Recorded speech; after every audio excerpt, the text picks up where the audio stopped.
A very good day to you all students. We are coming to the final session of our first chapter, which is Introduction to Microeconomics. In today's session, we will be seeing about methods, facts and theories of economics, the nature of economic laws, subdivisions, its types, basic economic problems, and one of the major topics in this chapter, which will be production probability curve. So the first one is methods, facts and theories of economics. Basically, there are few laws or generalizations which govern the activities such as consumption, production, exchange and distribution. If you consider any economy, these four are the major subdivisions in any economy. There will be a consumption, there will be a production sector, there will be a place for exchange and distribution. So, there are laws or generalization which governs these activities in any economy. The logical process of arriving at a law or generalization in a science is called as its method. In economics, we use two of these methods, which are deduction method and induction method. In both these methods, facts are observed and theories are made. Theories are then tested by collecting further facts, and when these theories stand the test of time, they are raised to the status of law. Any theories that any economists come up with, say for example when law of demand was before the time of making it as a law, they were studying it as a theory. Theory as in when the price increases, demand reduces. When the price decreases, demand increases. So this would have been a theory first before it was turned into a law of demand.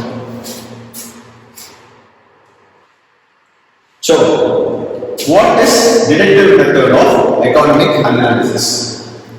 This method is also called as analytical method or abstract method. What basically is done here is clear and precise idea of the problem is to be understood by anyone who is making an effort to use deductive method to understand an economic problem.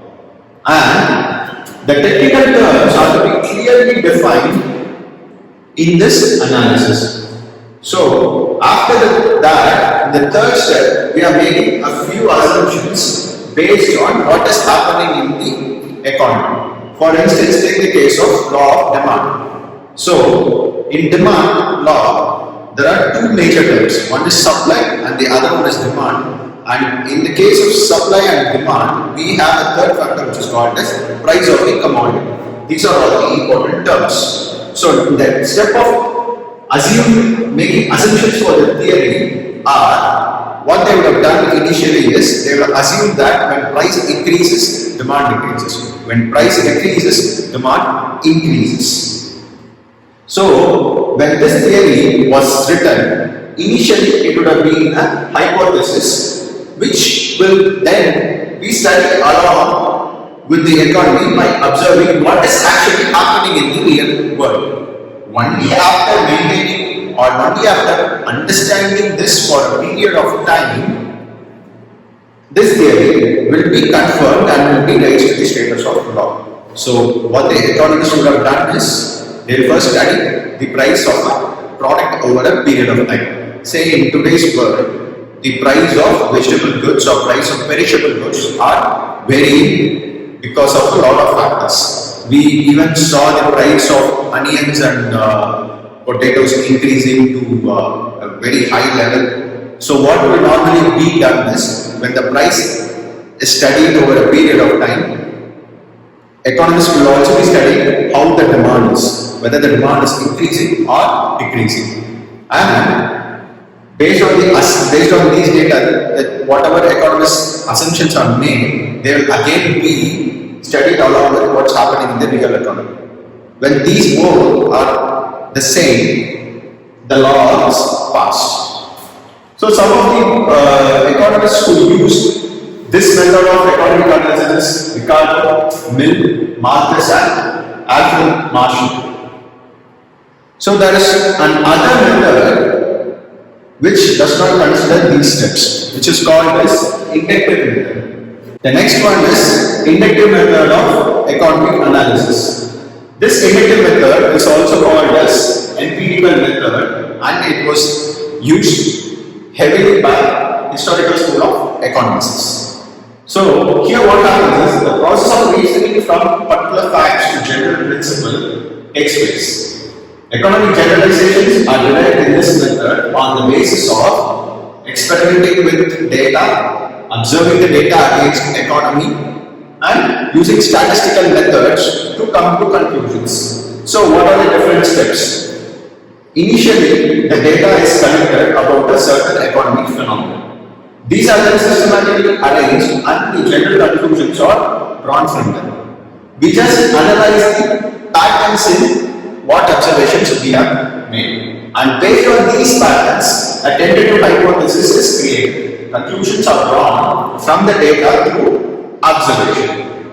And then what happens is, we generalize the data we have received and then we make a tentative hypothesis. And this type hypothesis is then verified. Here, fact collection is not given much importance. Instead, we just observe general data, we make some basic assumptions or basic observations.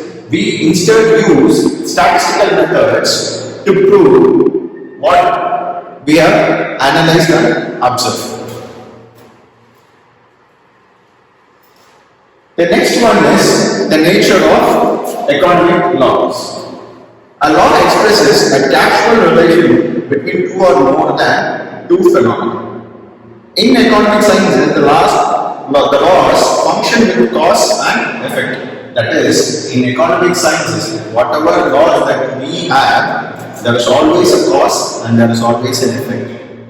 Once again, let me come back to the law of demand.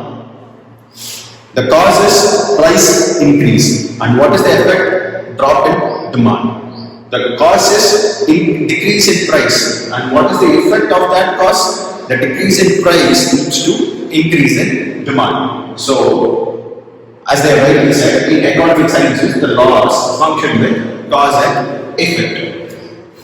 Economic laws are not as precise and certain as the laws in the physical sciences.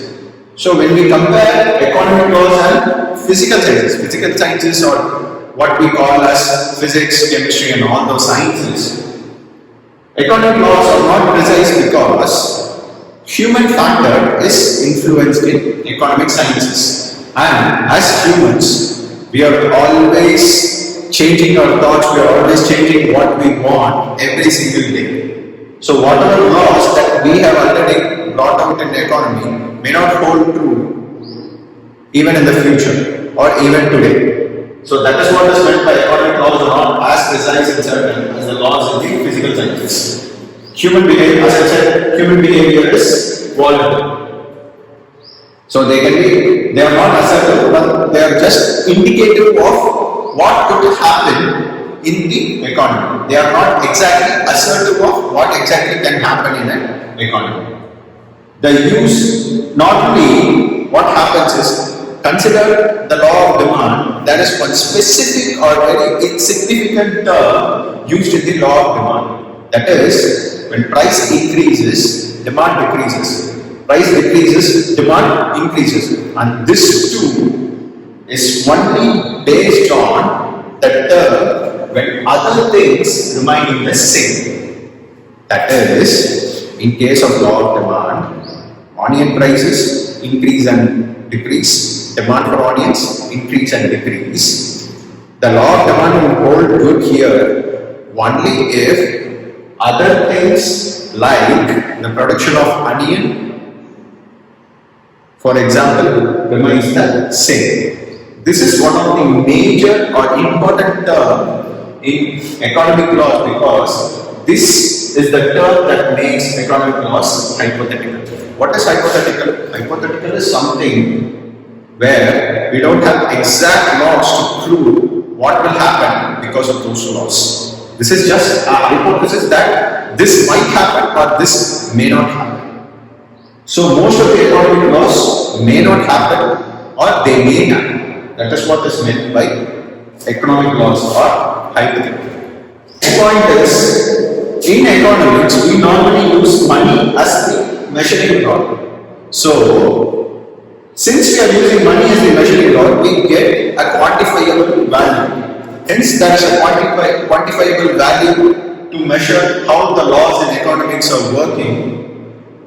We say that economic laws are sometimes more exact, precise, and accurate than the other social sciences, but we don't compare the same with physical sciences.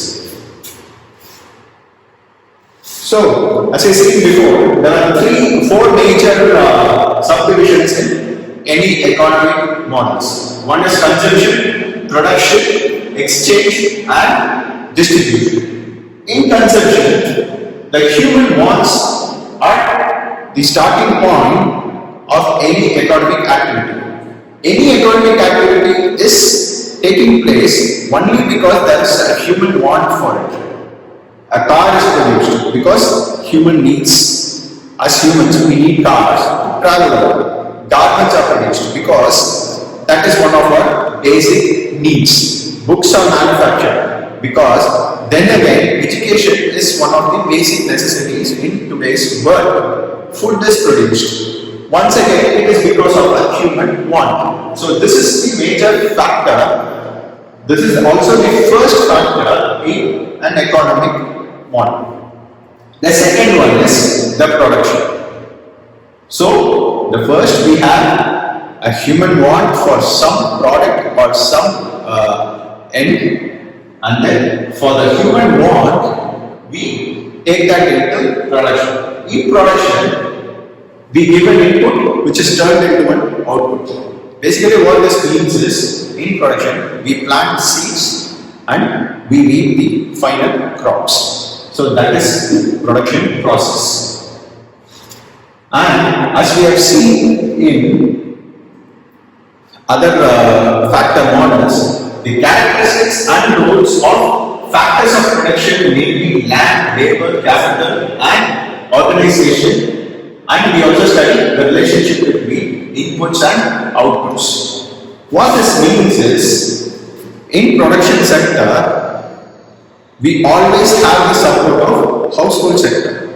What this means is, what happens in a household sector is, the household sector is the one that provides labor to the production sector. That is what is being meant here. And household sector is the one that provides land to the production sector. You will study in detail about the relationship between household sectors and production sectors next year. So, what is exchange? Exchange is concerned with the price determination in different market forms. That is, it basically covers the trade and commerce between different entities, different nations, different economic areas, and price plays a major role here. In distribution, as we have seen here, the factors of production as provided by the household sector to the production sector happens, and this in turn makes sure that the commodities or goods and services that is provided, that is produced in the production sector needs to be distributed again among the cooperating factors. The commodities are produced with the efforts of the factors of production provided by household sector, and hence the produced wealth has to be distributed among the cooperative factors. The reward for factors of production is studied in this division under rent, wages, interest, and profit. Basically, what this means is, the household sector provides land to the production sector. When you provide land for something, you get rent from the person who leases from it. And same, if you are providing labor to this company, you need to be provided wages for the work you are doing. And similarly, if you are investing capital in a company, interest needs to be received. So, that is what is meant here. The reward for factors of production is studied in this division under rent, wages, interest, and profit. The distribution studies about the pricing of factors of production. What distribution covers in economics is they study what pricing is given for the land, labor, capital, and organization. So, what are the different types of economics? We have microeconomics, macroeconomics, international economics, public economics, developmental economics, health economics, and environmental economics. Micro and macro is very directly explained. That is, micro comprises of all the micro activities. It covers only households and to the level of the interaction of households with the production sector. This is basically a two-sector model. Two-sector model as it only households and firms are considered. Microeconomics is also called as price theory. That is, the prices between products and goods and services are only studied and no more than that is studied. Only one or two economic aggregates are studied in microeconomics. That is, only a part of the major macroeconomics is studied in microeconomics. What is macroeconomics? Macroeconomics comprises of all the economic activities around the world. So, even if we consider a country's economics, it's macroeconomics because it comprises of all the factors involved in the economic processes. So, this macroeconomics is also known as income theory. Income theory is basically studies about the entire national income or the entire expenditures involved in the economic process of the entire nation or the entire economy in any area given. What is international economics? In today's world, no country can work separately. We always need to import some good or the other from other countries. We also have some surplus which we can export to other countries and get income from it. So that is what is meant by international economics. International economics deals with the relationship between different countries, it deals with foreign exchange, it deals with trade balances, it deals with commerce between different countries. So, basically, what comes under international economics is imports and exports. What is public economics? Public economics deals with all the public welfare or public improvement related activities. Everything that comes under workers' welfare, basic minimum wages, and public infrastructure development, all those kinds of activities comes under public economics. In developmental economics, GDP per capita and things like happiness index of a country's people comes under developmental economics. In health economics, we study about birth rate, death rate, prenatal care provided in a country, drug price control, and all the health related economics comes under health economics. Similarly, in environmental economics, we always use resources to produce what we want. The environmental economics makes sure that we study also the impact we make on the environment to produce or to make use of all the resources available in the nature to produce what we want. Now we are going to see about the basic economic problems. There are three major economic problems. The first one is what and how much to produce. The second one is how to produce. The third one is for whom to produce. In what and how much to produce, we have different questions about the economy, like whether we have to produce food, clothing and housing, or we have to manufacture luxuries. We might be having confusions between agricultural goods or industrial goods and services. There will be confusions between education and health, or should we invest more in digital services. Again, whether it should be consumption goods or investment goods. So there are also the questions like whether we just have to, a country just have to produce basic education or they have to provide higher education as well.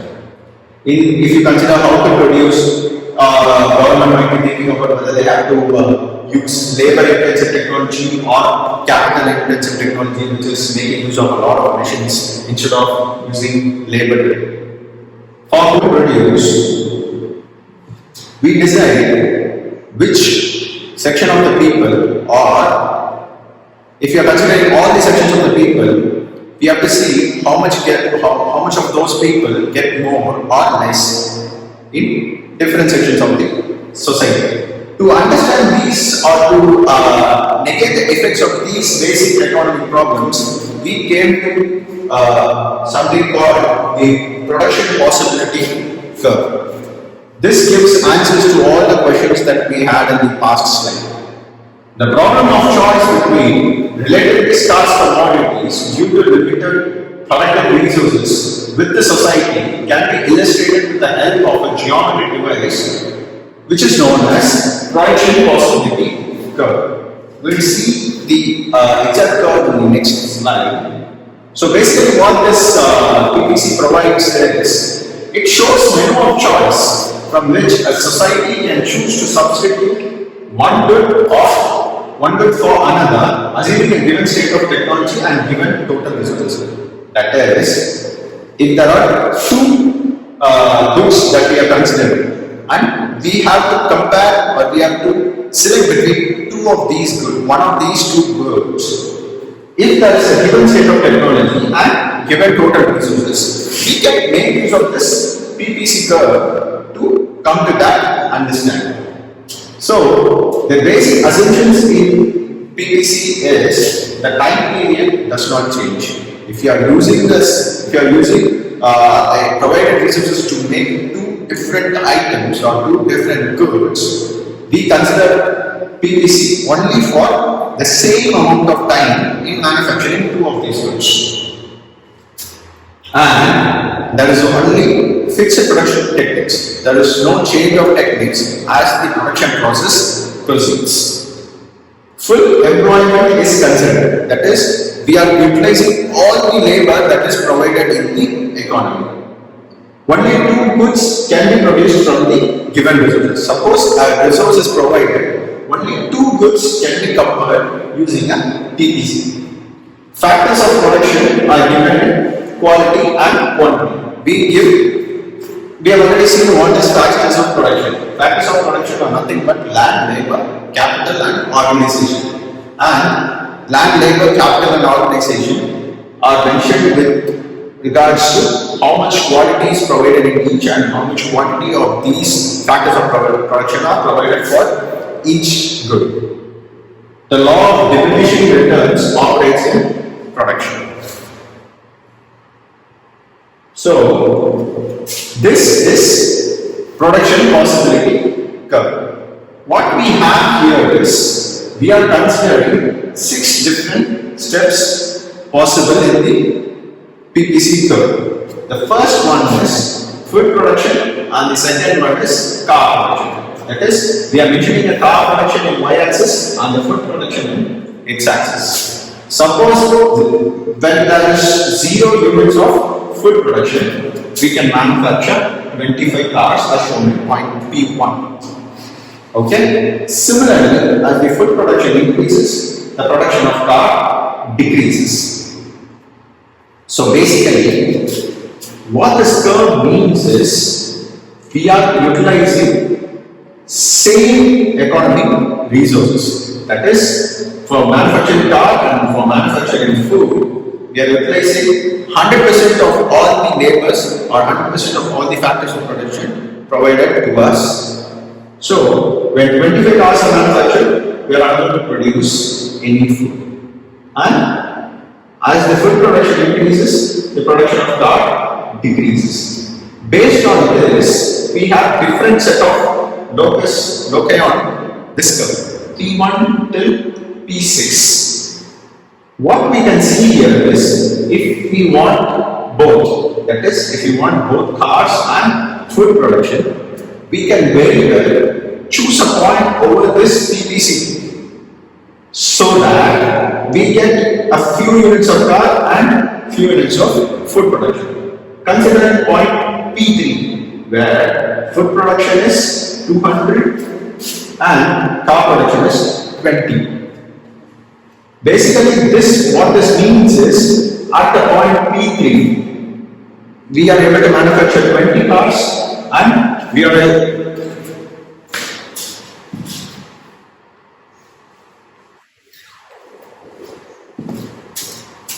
So at point P3, what it means is we are able to manufacture 20 cars and also 200 units of food.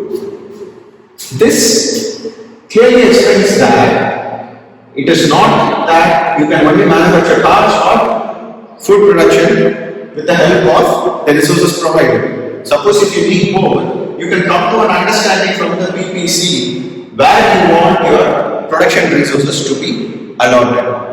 So this gives us an opportunity to understand or compare between our different wants. That is, if you want car or if you want food in high quantity.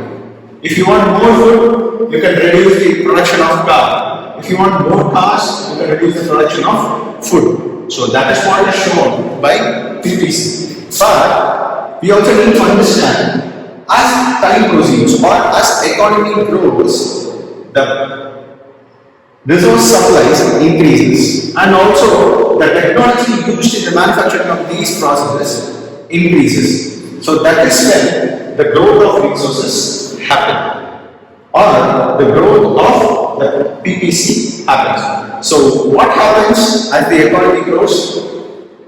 The first curve, if you consider this as AE, when there is a growth in economy, it moves to A1, E1 because you have a growth of resources. So with the same resources, you can make more cars, or with the same resources, you can make more food. And ditto on the different locus of the curve. Okay. Now we are going to see about the uses of PPC. The first one is the problem of choice. Basically, the problem of choice tells us that whether we need to produce goods for higher income groups or lower income groups, or whether we need to satisfy our unlimited wants, or whether we need to provide goods for defense or civilians. All these questions, as we have seen in the first slide about what to produce, is actually understood with the help of PPC. Let me take you back to the graph which we have seen in the last slide. As we have seen before, what this graph clearly shows is we can compare two different commodities. Suppose take the case of instead of number of cars and food production, we have defense goods and civilian goods.